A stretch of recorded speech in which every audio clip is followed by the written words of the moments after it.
প্রিয় চাকরি প্রত্যাশীগণ, আসসালামু আলাইকুম। দীর্ঘদিন পর দেশের স্বনামধন্য মানবিক উন্নয়ন সংস্থায় প্রশিক্ষাতে একটি বিশাল নিয়োগ বিজ্ঞপ্তি প্রকাশিত হয়েছে। এখানে কিন্তু আপনারা বাংলাদেশের প্রত্যেকটি জেলা থেকেই নারী এবং পুরুষ উভয় প্রার্থীগণ স্নাতক বা সমমান পাশে আবেদন করতে পারবেন। সো আবেদন শুরু কবে, শেষ কবে, কিভাবে আবেদনটি করতে হবে, আবেদন করতে কত টাকা লাগবে, আবেদন করতে কি কি যোগ্যতা লাগবে, সবকিছুই এই ভিডিওটিতে বিস্তারিত আলোচনা করবো। আশা করি ধৈর্য সহকারে ভিডিওটি দেখবেন।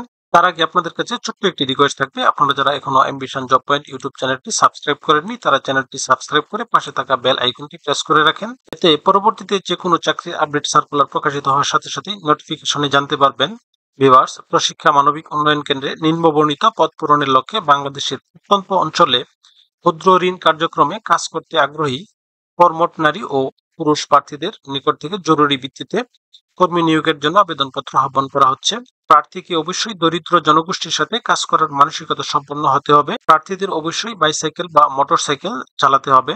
ভিউয়ার্স, এই সার্কুলারে সর্বমোট 300 জন লোক নিয়োগ করা হবে। পদের নাম শিক্ষানবিশ উন্নয়ন কর্মী, ঋণ কার্যক্রম। শিক্ষাগত যোগ্যতা ন্যূনতম স্নাতক বা সমমান পরীক্ষা উত্তীর্ণ হলে এই পদে আবেদন করতে পারবেন। এখানে আরেকটি অত্যন্ত গুরুত্বপূর্ণ মেসেজ হলো, স্নাতক ফল প্রত্যাশী প্রার্থীদের আবেদন করার প্রয়োজন নেই। কম্পিউটার পরিচালনায় দক্ষ প্রার্থীদের বিশেষ সুযোগ সুবিধা দেওয়া হবে, অর্থাৎ এই পদে আবেদন করতে হলে অবশ্যই কম্পিউটারে জ্ঞান থাকতে হবে। এছাড়াও বাণিজ্য বিভাগে উত্তীর্ণ প্রার্থীদের বিশেষ সুযোগ দেওয়া হবে। এই পদটিতে অত্যন্ত আকর্ষণীয় বেতন ভাতা প্রদান করা হবে।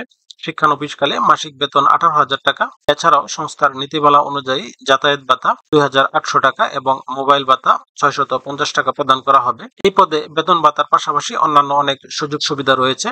চাকরি স্থায়ী হবার পর সংস্থার নীতিমালা অনুযায়ী প্রত্যেক কর্মীকে প্রভিডেন্ট ফান্ড, গ্র্যাচুইটি ও চিকিৎসা ভাতা প্রদান করা হবে। প্রত্যেক স্থায়ী কর্মীকে উৎসব ভাতা প্রদান করা হবে। এছাড়াও পহেলা বৈশাখে একটি বৈশাখী উৎসব ভাতা প্রদান করা হবে, যা একটি ধর্মীয় উৎসব ভাতা 50%, অর্থাৎ মূল বেতনের 50% বৈশাখী ভাতা প্রদান করা হবে। এই পদে আবেদন করার জন্য, অর্থাৎ শিক্ষানবিশ উন্নয়ন কর্মী পদে আবেদন করার জন্য প্রত্যেক প্রার্থীর বয়স 20 মে 2025 ইং তারিখে সর্বোচ্চ 35 বছর। বয়স প্রমাণের ক্ষেত্রে কোনো প্রকার এফিডেভিট গ্রহণযোগ্য হবে না। কেবলমাত্র প্রকৃত সনদধারী শিক্ষাগত যোগ্যতা সম্পন্ন প্রার্থীদের নিকট থেকে আবেদনপত্র আহ্বান করা হচ্ছে। শিক্ষানবিশ কাল সন্তোষজনকভাবে সম্পন্ন করতে পারলে সংস্থার নীতিমালা অনুযায়ী চাকরি স্থায়ী করা হবে এবং স্থায়ী কর্মীদের সকল প্রকার সুযোগ সুবিধা প্রদান করা হবে।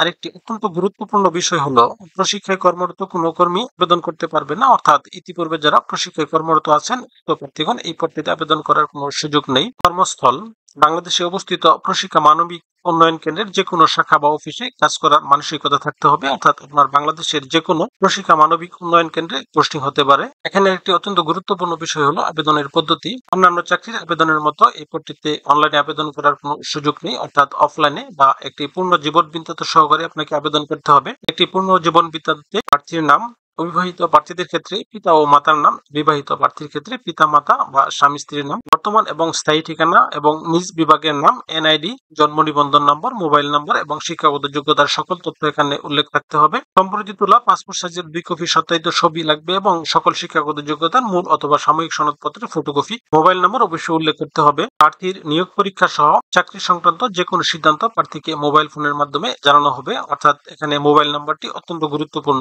যে সকল প্রার্থীর মোবাইল ফোন নেই তারা বিশ্বস্ত কারো মোবাইল নাম্বার উল্লেখ করতে পারেন। এক্ষেত্রে ওই বিশ্বস্ত ব্যক্তির নাম অবশ্যই উল্লেখ করতে হবে। সম্পূর্ণ আবেদনপত্র বাতিল বলে গণ্য হবে, অর্থাৎ আবেদনপত্রটি আপনাকে সম্পূর্ণ নির্ভুলভাবে করতে হবে। এখানে আরেকটি অত্যন্ত গুরুত্বপূর্ণ বিষয় হলো, এই পদটিতে আবেদন করার জন্য প্রার্থীকে অবশ্যই বাংলাদেশের যে কোনো তফসিলি ব্যাংক হতে প্রশিক্ষা মানবিক উন্নয়ন কেন্দ্র বরাবর 500 টাকার ব্যাংক রাখতে হবে। অর্থাৎ এই পদটিতে আবেদন করার জন্য পূবালী ব্যাংক লিমিটেডের দারুস সালাম রোড ব্রাঞ্চ ঢাকা, এই হিসাবের বিপরীতে 500 টাকার ব্যাংক ড্রাফট করতে হবে। টাকা জমা দানের পর স্লিপের ফটোকপি অবশ্যই আবেদনপত্রের সাথে সংযুক্ত করতে হবে, অন্যথায় আবেদনপত্রটি বাতিল বলে গণ্য হবে। টাকা জমা দানের কাস্টমারের মূল কপিটি প্রার্থীর সাক্ষাৎকার গ্রহণ পর্যন্ত যত্ন সহকারে সংরক্ষণ করতে হবে। কোনো অবস্থাতেই খামের ভিতর আবেদন ফি বাবদ নগদ টাকা গ্রহণযোগ্য হবে না। আবেদনপত্রটি অবশ্যই 20 মে 2025 ইং তারিখের মধ্যে পাঠাতে হবে। উক্ত সময়ের পরে কোনোভাবেই আবেদনপত্র গ্রহণ করা হবে না। আবেদন পাঠানোর ঠিকানা, এখানে একটি ঠিকানা দেওয়া আছে, পরিচালক মানব সম্পদ বিভাগ, প্রশিক্ষা মানবিক উন্নয়ন কেন্দ্র। এই ঠিকানায় অবশ্যই আবেদনপত্রটি রেজিস্টার ডাকযোগে বা কুরিয়ার সার্ভিসের মাধ্যমে পাঠাতে হবে। খামের উপর স্পষ্টভাবে পদের নাম অবশ্যই উল্লেখ করতে হবে। আবেদনপত্র প্রাথমিকভাবে বাছাইয়ের পর তালিকা তৈরি করে পর্যায়ক্রমে প্রার্থীদের লিখিত ও মৌখিক পরীক্ষা গ্রহণ করা হবে।